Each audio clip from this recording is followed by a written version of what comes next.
Ethiopia is a country of contrasts, a place of proud traditions, with a long and sometimes troubled history. A country of dramatic landscapes where more than 80 different peoples live, many of them in extreme poverty.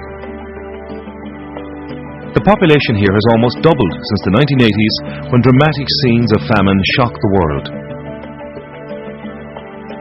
Ethiopia is the largest producer and exporter of coffee in Africa and is widely regarded as the true home of coffee.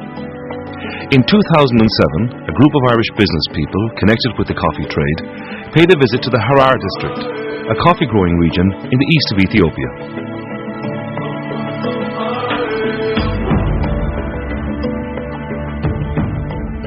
3.5 years ago, we came to a village called Ilia Diratu. I asked for a setting that was unique in coffee.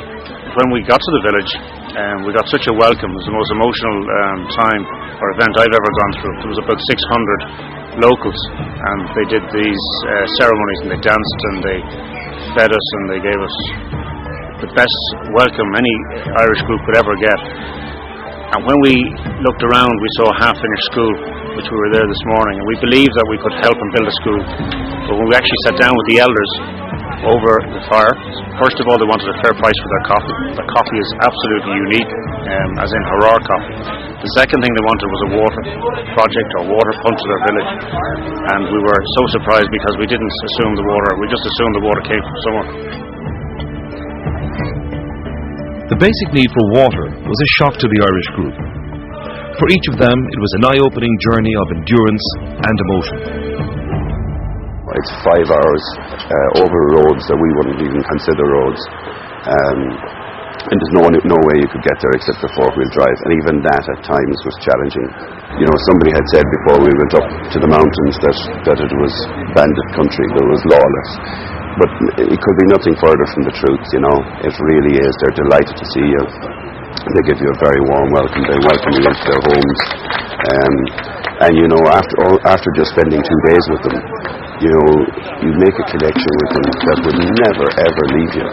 It just leaves a lasting impression on how you'd look at coffee making and how you'd look at your own life in every way.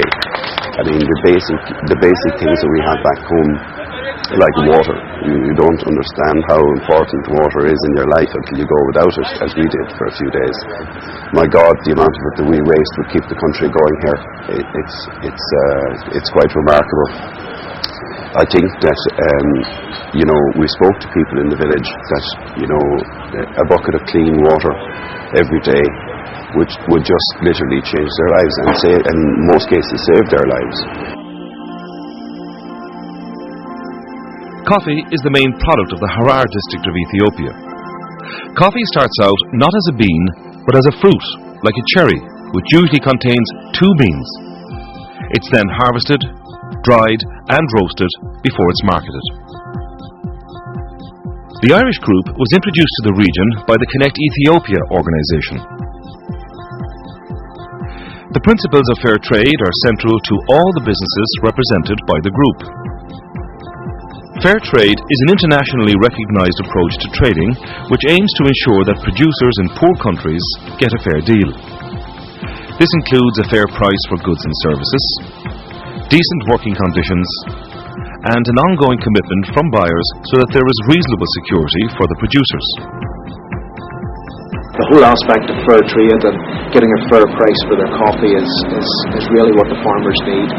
They have so little, and to get that little extra few pence on the fair trade side of it and to get a fair price for their coffee is something that is, I believe, totally essential. And certainly I would be a firm believer that the more effort is put into getting the farmers a fair price for their coffee, that little bit extra will bring about a tremendous amount of change. Part of that change had to be the supply of water to the people, so the Irish group looked into the provision of an effective water system. The existing resources were meagre and chaotic. We were amazed at the water plant, the whole chaos that reigned there. There seemed to be no system. People were fighting for water, and it was very sad to see. We talked to one man who said he only ate every second day, and the whole area seemed to be somewhat on the brink and out of control. When we were here 3.5 years ago, the village was much smaller, it was less commercial, and it looked like it was half the population.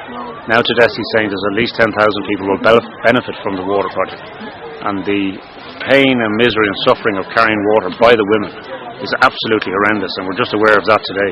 The guys and the people here are living so close to the edge. It shocked us. We made a commitment before we left that village. Our emotions were running very high. We cried, every one of us cried when we left that village and saw what those people had, and we vowed that we would go back and do something. In Ireland, the group raised money for Ilidaratu. Plan International was engaged to project manage the difficult task of providing a water system for the village. The nearest borehole was more than 5 kilometres away. A well, a water treatment plant and a pipeline were planned to get water to the village. After 3 years of effort, the well is bored and capped, but only part of the pipeline is in place. There is more work to be done. The project is, I would say, about 2/3 of the way through. Just think of what we had to do, what the people here had to do. We drove the equivalent from Dublin to Newry on a dirt road to get to a place that has no electricity. So how do you even start building anything? How do you even get materials like pipes and so forth across that kind of terrain? Anyhow, we've got to where we are. So these people at sunset are going to have running water. That even if water only runs just a few feet, that's all that's needed. The population is after increasing dramatically there again. The conditions are absolutely appalling, but the one thing we can bring them is hope, because if they haven't got hope, they have absolutely nothing. I believe that there's tremendous potential for Ethiopia. The sad thing is that they're always just on the brink of a famine because of the lack of water, and that's why I believe that more effort should be made to get them water. Ethiopia taught me one lesson, the value of running water. Just how valuable it is. We stuck to our word. We helped the village. It's just hard to take the misery and the conditions and the poverty. It's very hard to take it after 2 days and living with it, and then to see how generous and how welcome they are. But just love to see the project finished. I'm probably not going to give up. For those who visited Ilidaratu and experienced the warmth and hospitality of its people, giving up is not an option. The completion of the water project is essential for the village. After all, water is fundamental to human existence. Making this precious liquid available and accessible is the key to changing the lives of the 10,000 people of Ilidaratu.